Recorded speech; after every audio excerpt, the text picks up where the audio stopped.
This weekend, Newcastle United full back in action in the Premier League against Manchester City at St James's Park, the treble winners. Pep Guardiola's resilient Blues, and off first glance, as you always do against Manchester City, I'm not looking forward to it. They are just so good. They've lost one game in the last 18. Honestly, it's not a good look for Newcastle. Without further ado, let's get into the statistics of Man City and Newcastle going in this game. A little head-to-head look and why we should be, as always against Man City, extremely scared for this game. We'll cut them all due respect. Without further ado, let's get into the match preview. Right then, lads and lasses, how we're doing, and welcome back to the channel. Like already mentioned, it's Manchester City at home Saturday, 5:30. And I'm not looking forward to it. Every time we play Man City, it's always not good news for Newcastle. We've got a terrible record against them. If you do want to know what it is, the last 8 times we've played them in the Premier League, we've got a grand total. How many wins have we got? 0. How many draws have we got? 1. We've got 7 losses in our last 8 meetings in the Premier League with Manchester City. However, though, we've only played them once this season. We've played them twice this season. We've lost once already. But we have played them in the EFL Carabao Cup. The 3rd round, was it, or the 4th round? I can't remember off the top of my head. It was the first Carabao Cup team that we did play, though. And, of course, we beat them 1-0 at St James. To cut them some slack, though, it didn't look like they were going all out for that game. It didn't look like they actually prioritised that game. They put out a sort of base side. They played Calvin Phillips in that game, who... he did look a bit anonymous, but we still need to buy him. Without further ado, let's take a look at Man City's form for this season in the Premier League. They are 3rd. Undoubtedly, they are going to win the title. I'm sick of people saying, oh, Man City's falling a bit behind. They're not going to do it. Can they do it? Of course they can. Man City, and especially going into this game against Newcastle, it's obviously a hard place for them to come, but it's one of them games where they go on that 10, 15, 20 game winning streak and they come up and win the title. Every single season they do it. They have the winner's mentality. They have a fantastic mentality, which I want Newcastle to have, to make teams scared of them. They have the mentality, if they go 2-3 goals down, they will still come back into the game. Like last season, for example, at St James's Park against Man City, we went 3-1 up through a fantastic Kieran Trippier free kick. Please let we'll have the same with that this season, Trips, and they still come back into the game. Honestly, hand on heart, we went 3-1 up. I was happy. I was celebrating. As soon as I sat down in that seat, I seen them switch on the tempo, and I knew they were going to come back into the game. They grind you so hard, not only in the latter stages of the game, but the season as well. They have the resilience and the mentality just to grind you down, and they do it to every single team. That's why they win things. That's why they are the treble winners, and of course, the champions of the world, Europe and England. They are honestly a fantastic team. It's what I want Newcastle to be in the past couple of years. But without absolutely giving them all the credit I've just given them, let's take a look at how Man City have done this season. Like just mentioned, they are 3rd in the Premier League. 19 games played, 12 wins. They are just 2 points behind Aston Villa, I do believe. Yes, 2 points behind Villa, 5 points behind Liverpool. Not for long. I can see them also. They do have a game in hand on them 2 teams. So they are going to look to want to capitalise on Newcastle in this game. I do believe they are going to go win the title, as always. But not only is Man City's form in the Premier League good this season, for their standards, it hasn't been the best. But for our standards, it's been absolutely unbelievable. One thing we need to improve on is our away form. Honestly, second bottom, it's not good enough. But for Man City, they can't really improve on it. They are top of the Premier League for away form. It would just happen at Newcastle, wouldn't it? Especially when our last game at home, we got absolutely humiliated by Nottingham Forest, which I never expected it before the game. I was pretty big-headed before that game. I thought we were going to win Nottingham Forest 5 or 6-0. They didn't win an away game for so long. Newcastle were undefeated at home, apart from Liverpool. But Newcastle have lost their last game at home, 3-1 to Nottingham Forest. We were absolutely outplayed in every single aspect, and one of them aspects was due to Dan Burn playing in that game, and he got absolutely rinsed by Anthony Elanga and every single winger, which we will get onto later in the video about Jeremy Doku and Dan Burn. It can't be a matchup. It's such a big mismatch. But anyways, Man City, away form in the Premier League this season, 10 games played, 6 wins, 19 points picked up out of a possible 30.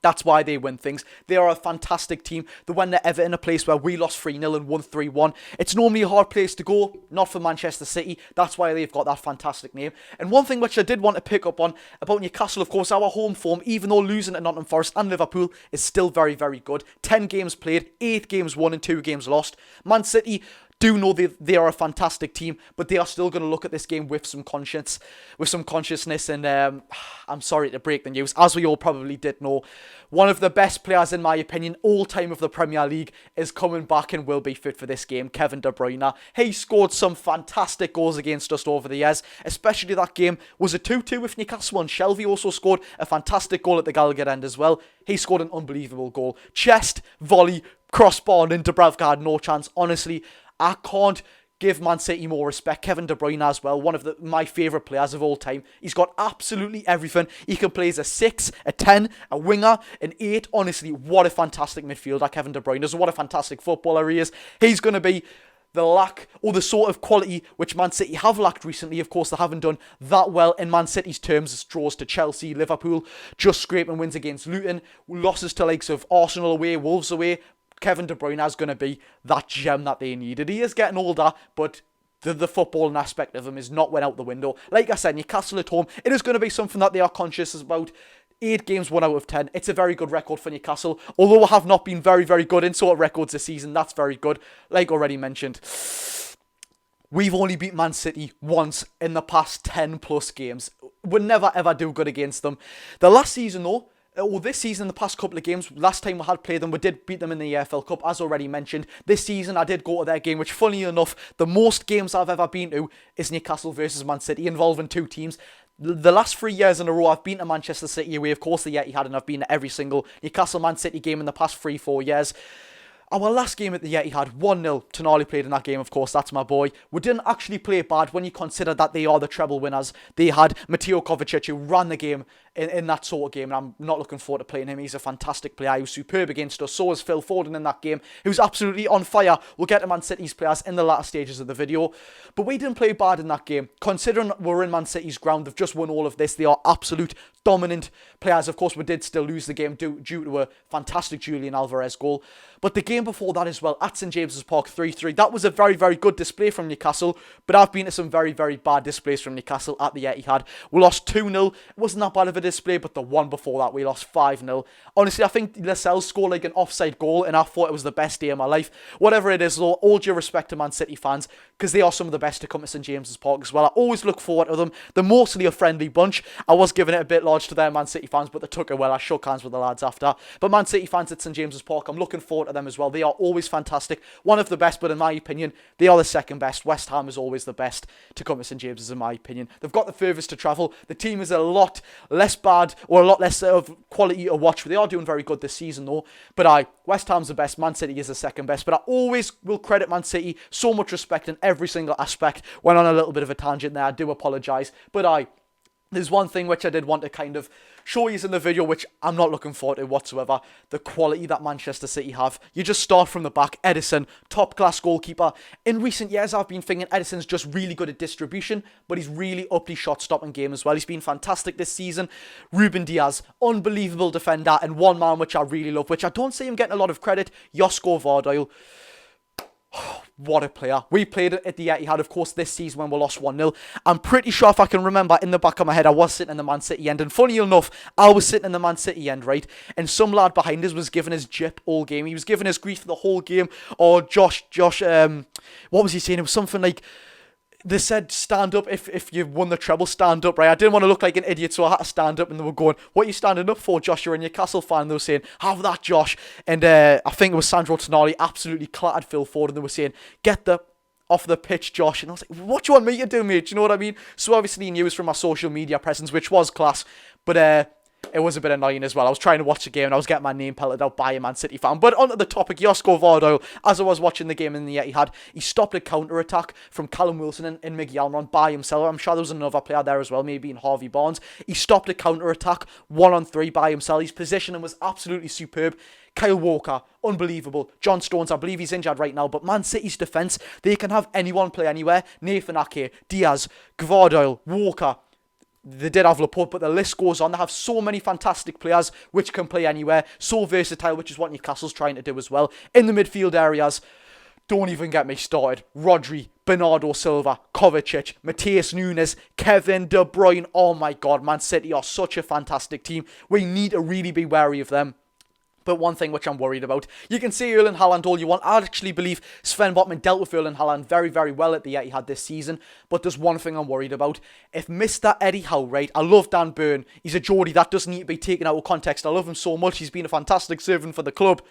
But if you start Dan Burn against Jeremy Doku, I'm telling you now, it's going to be a long, long day for Newcastle. I said before Doku even signed for Man City, this lad is going to be what a fantastic player, and he genuinely is right now. Is he 21 years of age? And he's unbelievable. He's so explosive. His end product is genuinely good, which for these sort of nippy wingers who are fast, pacey, good at dribbling, end product like St. Maximin, for example, isn't their sort of top quality. For Jeremy Doku, it's the complete opposite. This lad has got absolutely everything. Undoubtedly one of the brightest talents in Europe right now. If he plays against Dan Burn, I kid you not, cut him as much slack as you want. You can see it from a million miles away. It's not going to be one of these wonder Dan Burn things. Every single time there's a pacey winger, like Willian, example from Fulham, or Vitinho from Burnley, these crap, with all due respect, Anthony, crap players who have a little bit of pace about them. Doku isn't crap either. I'm not calling Doku crap. Who have a little bit of pace, can do Dan Burn inside out. And Doku, who has the pace, who has the dribbling, who has the end product, will have Dan Burn's absolute life. There's every single reason pointing to why we should start Tino Livramento in that game. Look, it's set in stone as it is, Eddie Howe. You're a fantastic manager. I'll never ever question you. But if Dan Burn starts in that game, I don't know what to say. Yeah, it's pretty obvious that Doku will have his life inside out. You'll provide the service to Erling Haaland, and it'll be 3-4 out to Man City. But in terms of this game, do I think Newcastle actually have a chance? Look, I think we've lost our last 5 out of 6 games in the Premier League so far. Man City are going to be licking their lips going into this game. Of course, they've lost 1 in the last 18 in all competitions as well. They've also just won a Club World Cup. Do I believe that Newcastle have high hopes for this game? It's Man City. I'm not looking completely forward to it. But I do believe we can get something out of this game. We're at St James's Park. Anything's absolutely possible. Man City, if there's ever a time to play them, it probably... I wouldn't say it is now. Of course, they're going to go on that big run. But I just fancy what chances. I don't know why. If I'm going from a complete perspective, I am going to say Man City 2, Newcastle United 1. But if I'm going from a Geordie Josh perspective, Newcastle United 2, Manchester City 1. Let's see how it pans out. Man City are going to bring all the guns. Just imagine a starting 11 with Edison, Ruben Diaz, Kovacic, De Bruyne, Rodri, Haaland, Doku. We are in for a very, very tough day at the office. But the players have had a 7-day rest, which compared to other days, it's not a lot. But Newcastle need to set all their minds to this game. Go and win this one, lads. And we don't have another game for 14 days, I believe it is. That is Fulham in the FA Cup.